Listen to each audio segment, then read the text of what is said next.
it's up to us to get these legal documents like driver's licenses, and we continue to sign into the corporation and their laws through our ignorance. But the minute that we understand what's going on, the minute that we understand the fraud that is happening, we can take our powers back in simple things, baby steps. Like, for instance, if you are still watching the TV, there are licenses that we have to pay. And how about you tell a couple of stories about what happens when people stop paying their license?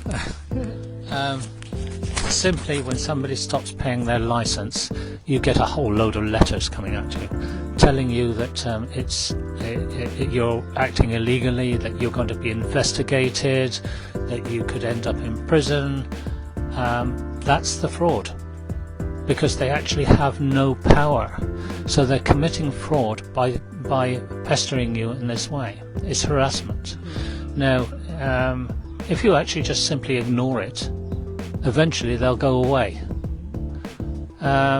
It's a good way of getting paper to light your fire. Yeah. If we were only still all burning coal again. Right. The television license has always been a fraud. We know it's a fraud.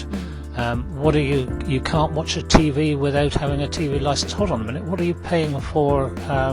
Sky for? What are you paying for Freeview or buying a Freeview television?